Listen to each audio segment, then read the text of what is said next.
Okay, so I was recently a World of Beer Drink It Intern finalist, and if you're watching this video, no, I didn't win, but I made it to the last step. I want to take a couple minutes to document that journey. There's a 4-step process, so if you're interested in applying for this position, I imagine in 2018 they'll bring it back because it's awesome. This way you can kind of be better prepared and get an insight of what might be ahead of you next year. So to begin, for those who don't know, World of Beer is an awesome company that is a chain. They have awesome beers. They specialize in basically beers all over the world, so beer from Poland you really want, you can't find anywhere, they'll have it. Now, this is the second year, 2017, the second year they've done the Drink It Intern program. Basically, if you win the whole contest, if you want to call it that, or I'll call it that, you get paid to spend the summer traveling the world, drinking beer, blogging about it, vlogging about it, basically being a social media guru when it comes to all things beer and World of Beer. So it's a pretty sweet gig. They're paying $12,000, all expenses covered, so who in the heck doesn't want to do this? I applied in 2016, didn't get it. Applied in 2017, made it real far. So let's begin with step 1. Usually springtime, World of Beer starts to accept applications for this position. And what that application consists of is basically you shooting a 1-minute video professing your love of beer. And hopefully you can tell a good story, because I think that's really what they're looking for. 1-minute video, they ask for a couple, they're going to basically ask for all your social media handles, so make sure you have those ready to go. You submit it, and then you sit and wait. I think it took about 2 to 3 weeks after they stopped accepting applications that I actually got an email back. And funny enough, I was actually in Kansas at Boulevard Brewery, checked my phone, had an email from World of Beer saying, hey, I made it to the next step, which is a pretty big deal because they received about 5,000 to 7,000 submissions. So a lot of folks are going for this for obvious reasons.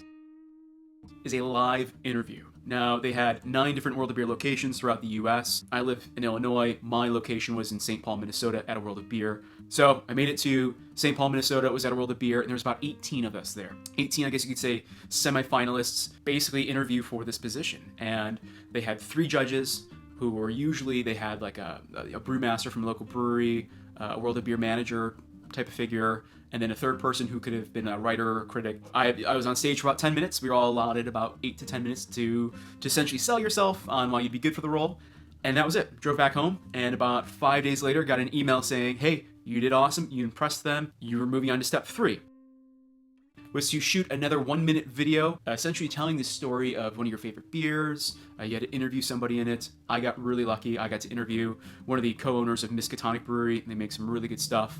And if you hang around at the end of this video, I'll show you my 1-minute video I shot. So you had to shoot a 1-minute video, you had to write a 100-word blog post, and then you had to snap 3 photos of the brewery with some captions. So that was step 3. Now step 3.5, you then had about 4 to 5 days to promote the hell out of that video. Because again, you're applying for a social media, almost consulting position where you just need to be very active on all the social media channels you could think of. Did that. I got the phone call, actually from World of Beer, which was nice. I'm glad they didn't just send a generic email. I got a phone call saying, hey, you did an awesome job. Thanks for driving me out to Minnesota. You didn't get it.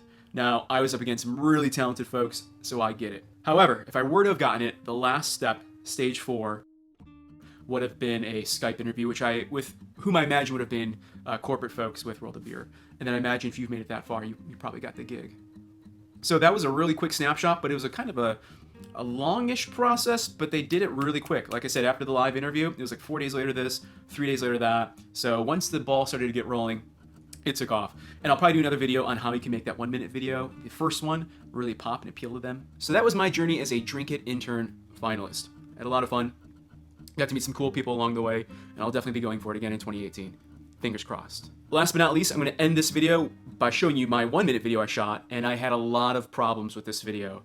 We shot it back in the brewery, and you'll see where we shot it, but it was super noisy, really bad acoustics. The Shure microphone I was using just wasn't cooperating that day, so the audio's a little poor. Halfway through this interview I was having with this brewmaster, essentially, one of their big AC units kicked in, and so a lot of the audio got washed out. But the biggest thing I struggled with was making a really compelling 1-minute video. So I did some movie magic in this video. I sped it up a little bit to cram as much as I could in 60 seconds. And I think that was the hardest part. How can you tell a really great story in under a minute? And cheers. So this week, I went to Miskatonic Brewery, fell in love with a girl known as the Gardener. And yes, she's Belgian. I also got to chat with Josh, one of the co-founders. We got to chat about the origins, and we also got to talk about the Gardener and what goes in it and makes it such an awesome beer. Also, I almost managed to stay in frame for the entire video, so pretty good, I think. Enjoy. So I am here with Josh Mowry, co-founder of Miskatonic Brewery out of beautiful Kentucky here in Illinois. How are you doing today, Josh? Doing all right. Awesome, man. So tell me a little bit about yourself. Tell me about your awesome brewery you have here, its inception, its backstory. Sure, absolutely. We are almost 2 years old here now. We'll be 2 in July of this year. But even though we're that young of a brewery, my partner and I have about almost 20 years of experience between the two of us in the Chicagoland brewing industry. The one that's currently our spring seasonal is called the Gardener. It's a Belgian style wit.